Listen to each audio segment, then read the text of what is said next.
parti.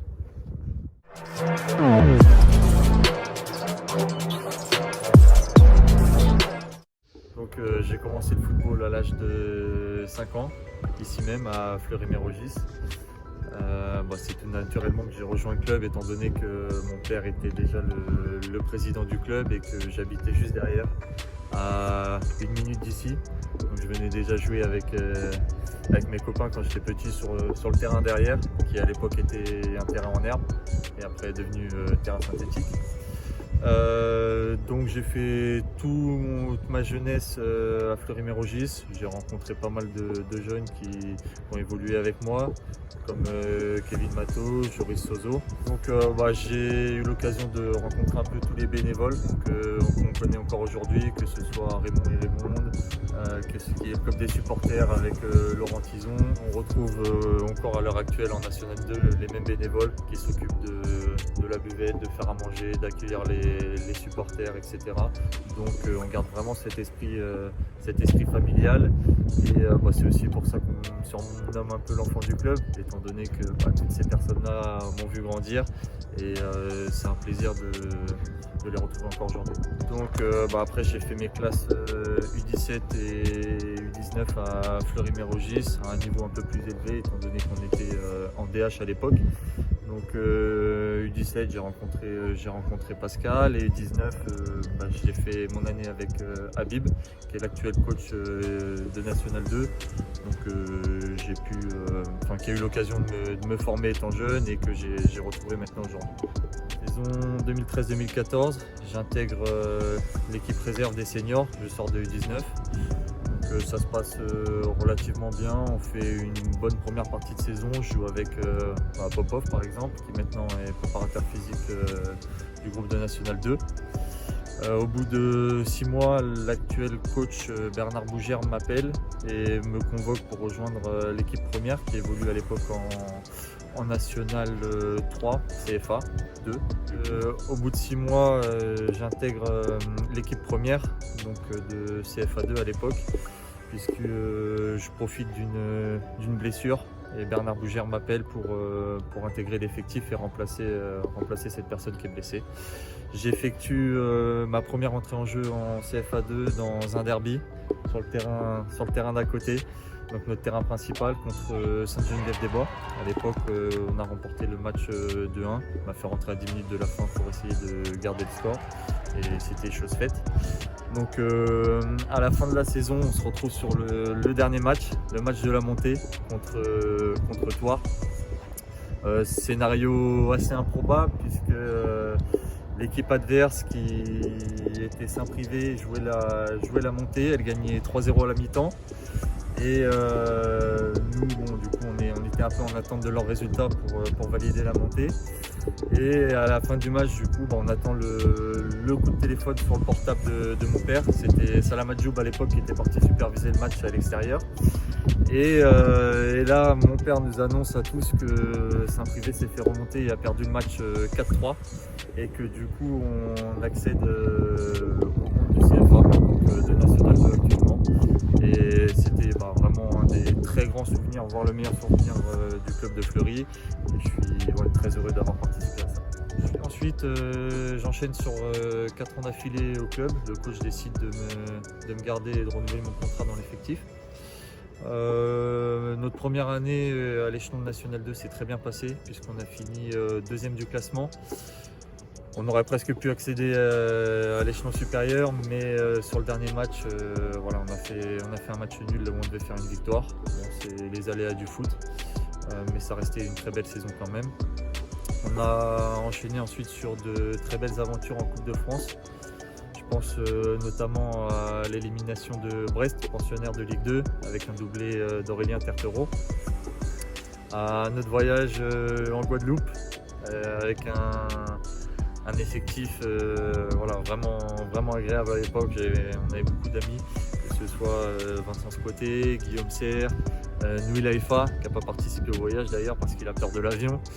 Je pense un peu à tous ces gens-là. Il y avait vraiment du beau monde et c'était une très belle aventure.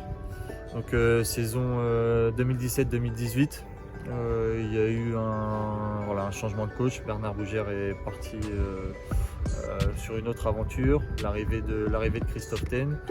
Forcément, à chaque changement de coach, il y a une revue d'effectifs. Là, pour le coup, elle a été assez importante puisqu'une quinzaine de joueurs n'ont pas été gardés. Et pour beaucoup d'entre eux, c'était des amis.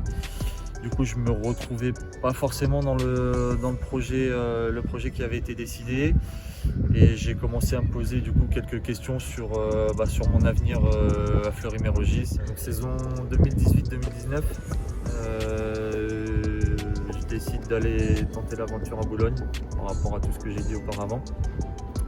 C'est un club assez familial, donc je retrouvais un peu les valeurs qu'il y avait à Fleury. Je pars avec des amis à moi, comme Cédric Sanchez, j'y retrouve Vincent Sproté, Louison Beauvais. Donc mon intégration au sein du club là-bas se fait bien.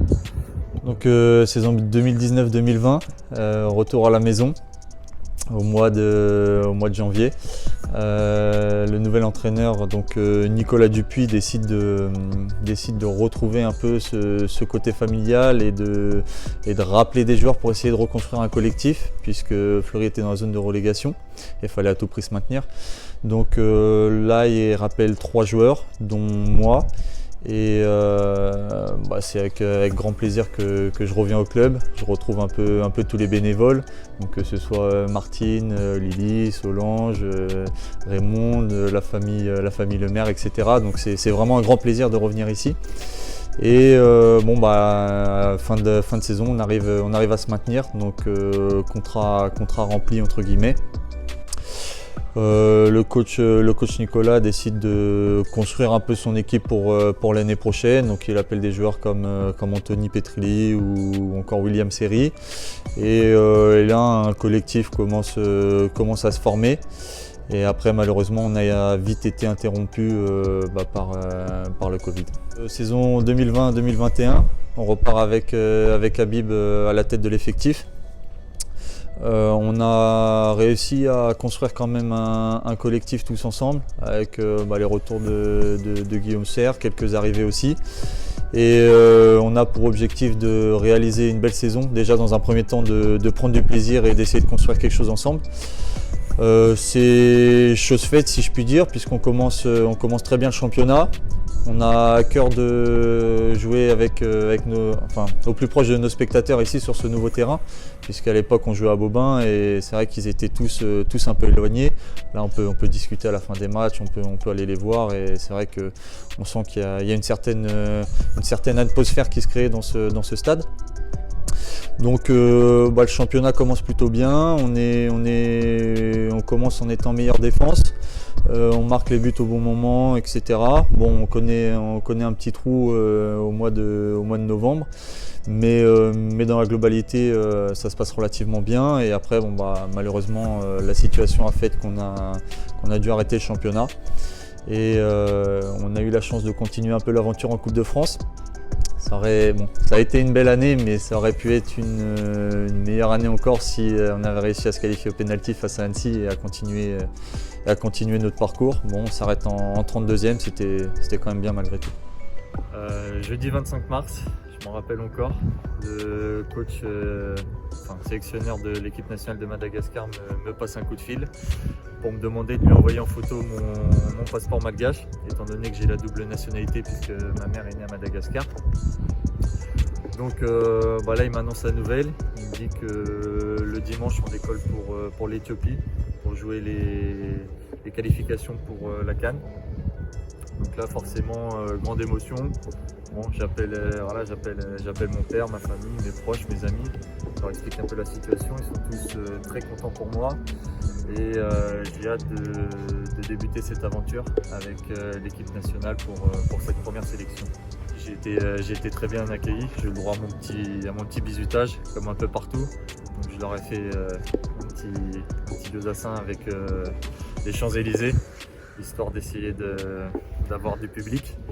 Et c'était vraiment une très belle expérience, très content d'avoir participé à ça et j'espère avoir l'occasion d'y retourner.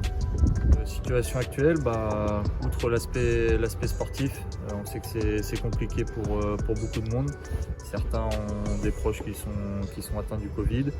Donc nous, pour ce qui est de notre part, on a la chance de pouvoir s'entraîner encore tous les jours, d'être autorisé à pratiquer notre métier. Donc voilà, j'espère qu'on va pouvoir reprendre la compétition très rapidement, avoir également du public, nos supporters et les bénévoles qui puissent venir nous voir, puisque c'est quand même une force pour nous, que tout le monde fasse attention à eux et puis respecte les gestes barrières. Le futur, sur l'aspect collectif et club, je souhaite vraiment une montée en national. Ce serait historique pour tout le club, ça ferait plaisir aux bénévoles, au staff, au président qui serait très heureux et à son père aussi qui était auparavant président du club qui est maintenant décédé. Donc vraiment ce serait quelque chose de fantastique pour le club. Après à titre personnel, ça me ferait plaisir d'évoluer encore avec le club de Fleury-Mérogis. Voilà, maintenant j'ai vraiment envie de laisser mes valises ici et de continuer l'aventure à Fleury. Je m'y sens vraiment bien et je m'épanouis personnellement dans le club avec les valeurs qu'on connaît déjà, que je vous ai déjà citées. Sans aucun doute, c'est Anthony Petrilli, il est relou, mais tu peux rajouter Nuilaïva. Tout sourire alias William Wama et bien évidemment ma petite paille, Sandy Payo, toujours avec le smile.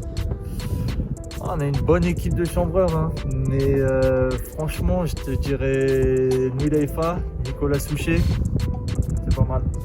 Anthony Petrilli fait souvent la tête, Cédric Sanchez aussi, et quand il perd Nuilaïfa, jamais content. Je suis chaud du coach, je partirais sur William Seri. Je dirais William Wama, très technique, Zotsar et Flo Sauvadet, mais maintenant j'attends de voir comment il va revenir. Allez, je vais me crueler avec certains, mais je dirais William Seri et Sorin Coucou. Je dis ça à personne dans cette équipe de rêve, mais allez, je prends mon petit Guillaume Serre dans les bagages pour être accompagné. Le plus généreux, généralement ils compensent leur manque de technicité, donc ça va être William Seri et Sorin aussi. Mais tu peux me rajouter dans ceux qui font le plus d'efforts, ça compte. Ma musique du moment, c'est Champion de Nino. Nino, Keba, Keba, Keba. Vamos! À l'ombre des lumières et du show business, j'ai fait que prier dans le noir. Vivre et mourir comme un champion, les autres n'y croyaient même pas. Comme un aigle, j'ai volé au-dessus des nuages pour nourrir la famille. Mon interview est maintenant terminée. Rendez-vous dans le prochain épisode d'Instant Interview avec Kédric. Je la mets en 3 points, pas de rebond. J'ai besoin d'un temps mort pour motiver l'équipe. Et j'ai le cerveau rempli de plata dès le matin. Oh shit, OG un peu comme Big Mitch.